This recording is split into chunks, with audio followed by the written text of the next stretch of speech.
In 1794, after the devastating defeat at the Battle of Fallen Timbers, the Native American tribes in the Old Northwest found themselves in a precarious and fragmented situation. This battle, which had been fought between the forces of the United States and a confederation of native tribes led by the Miami, Shawnee, and other tribes, was a pivotal moment in the struggle for indigenous sovereignty. The defeat left the Native Americans with little choice but to sign the Treaty of Greenville in 1795, which ceded significant portions of the Ohio Valley and surrounding areas to the United States.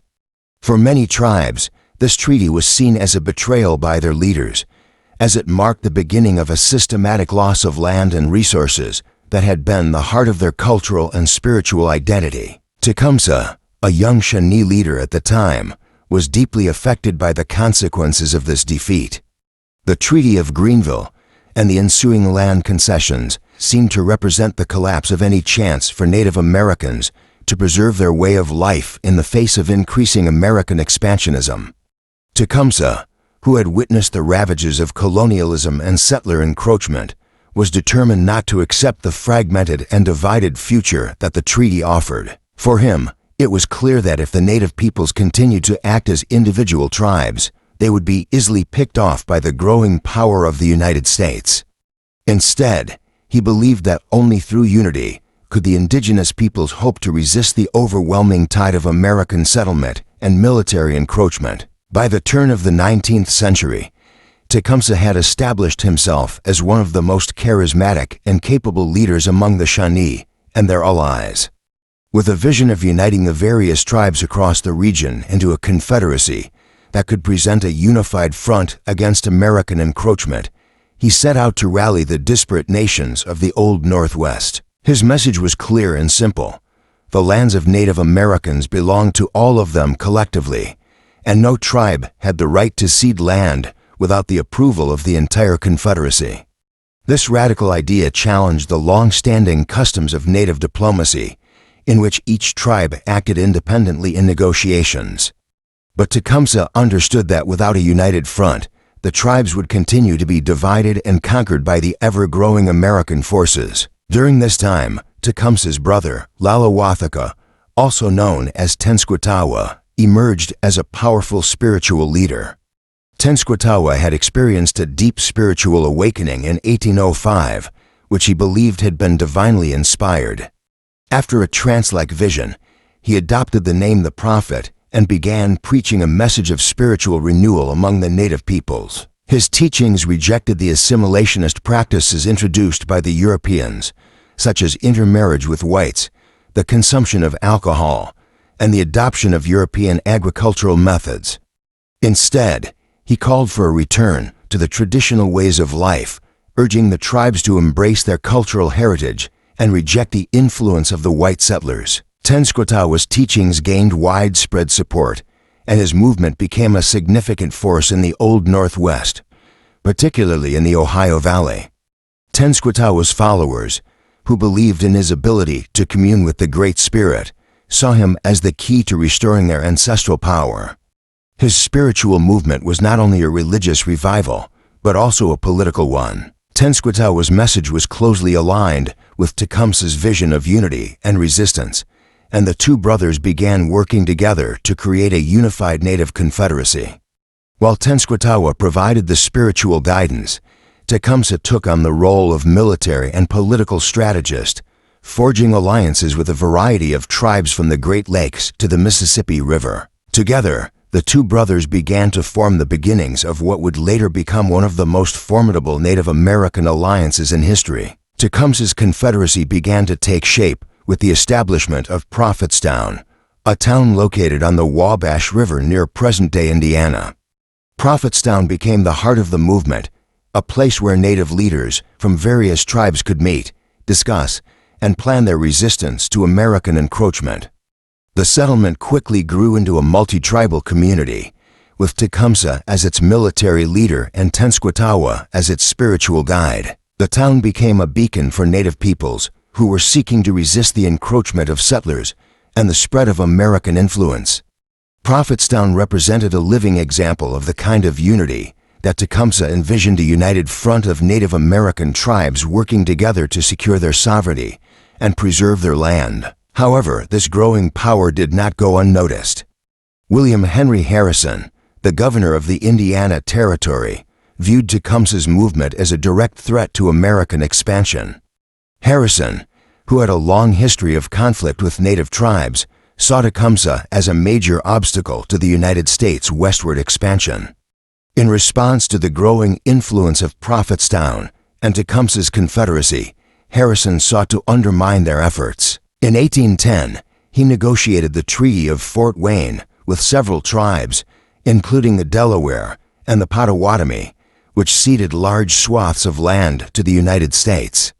Tecumseh, seeing this as a violation of the principle of collective land ownership, sent emissaries to the tribes involved in the treaty, warning them that they had no right to sign away land that belonged to all the tribes. Tecumseh's efforts to prevent the signing of the Treaty of Fort Wayne culminated in a dramatic meeting with Harrison in August of 1810. The two men, both strong-willed and deeply committed to their causes, met to discuss the future of the region. Tecumseh's speech was impassioned and forceful as he argued that no single tribe had the authority to sell land that belonged to all the tribes. He also warned Harrison that any attempt to divide the tribes and undermine their unity would lead to war. Harrison, however, was unmoved by Tecumseh's words, and the treaty was signed. The failure of Tecumseh's diplomatic efforts was a major turning point. The Treaty of Fort Wayne not only deepened Tecumseh's resolve, but also marked the beginning of a more open conflict between his Confederacy and the United States.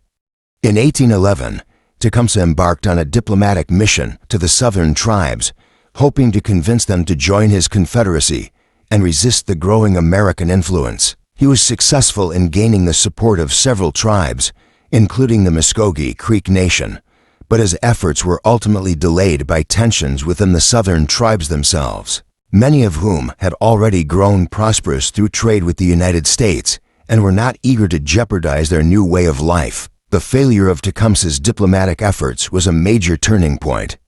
The Treaty of Fort Wayne not only deepened Tecumseh's resolve, but also marked the beginning of a more open conflict between his Confederacy and the United States.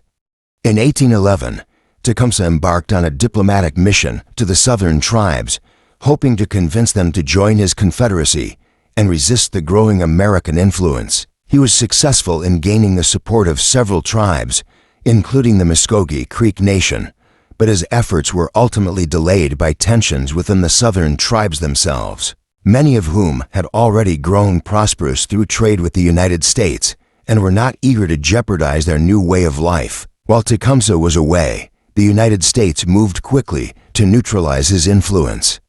In November 1811, Harrison, determined to crush Tecumseh's Confederacy, led a military expedition against Prophetstown.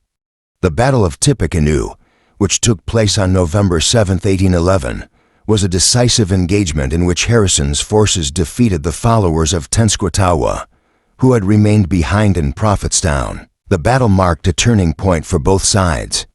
Tecumseh, upon hearing of the defeat, returned from the south and began to regroup his forces, but the destruction of Prophetstown was a serious blow to his movement. Despite this setback, Tecumseh did not give up. With the onset of the War of 1812, he saw an opportunity to ally with the British, who were engaged in a struggle with the United States over territorial disputes. Tecumseh offered his services to the British, hoping that they would recognize the value of his Confederacy in the fight against the United States. The British, seeing the strategic value of an alliance with Tecumseh and his Confederacy, agreed to support him. Tecumseh became an important military ally of the British, fighting alongside their forces during the War of 1812 in a series of important battles, including the Battle of Queenston Heights and the Battle of the Thames. Tecumseh's decision to ally with the British during the War of 1812 was a calculated move, born out of necessity and opportunity.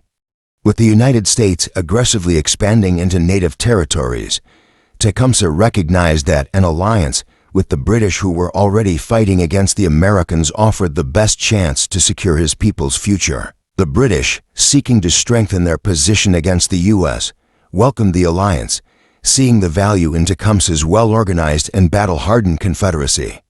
His support became a significant factor in several key military engagements during the War of 1812, with Tecumseh's forces playing critical roles in battles that shaped the course of the conflict. Tecumseh's death at the Battle of the Thames in 1813, however, marked the end of his vision for a united Native American Confederacy. After his death, the Confederacy began to disband, and the Native American resistance to American expansion suffered a serious blow. The Treaty of Ghent, which ended the War of 1812, did not address the issues of Native American sovereignty or land rights, and the United States continued its relentless westward expansion. Despite his death, Tecumseh's legacy lived on. His vision of unity among Native American tribes and his unyielding resistance to American encroachment inspired future generations of Native leaders and activists. While the Treaty of Ghent, which ended the War of 1812, formally resolved hostilities between the United States and Britain, it failed to address one of the most critical issues of the conflict: Native American sovereignty. The treaty did not contain provisions to protect Native American lands or guarantee their rights to self-determination. For Tecumseh and his Confederacy, this was a devastating blow. Their alliance with the British had been driven by the hope that a British victory would halt American territorial expansion and preserve native lands. But with the conclusion of the war, the United States emerged victorious, and its expansionist ambitions continued unabated. Despite the defeat of the Confederacy and the overwhelming challenges facing Native Americans, after his death, Tecumseh's legacy lived on. His vision of unity among Native tribes and his tireless resistance to American expansion became a symbol of defiance and hope for future generations. Tecumseh's efforts to unite diverse tribes against a common enemy set a precedent for future Native leaders and activists who would seek to continue his fight for Native sovereignty and land rights. In the years following his death, Tecumseh's name became synonymous with resistance to American encroachment, and his vision of Indigenous unity would inspire movements for justice and equality for Native Americans well into the 20th century.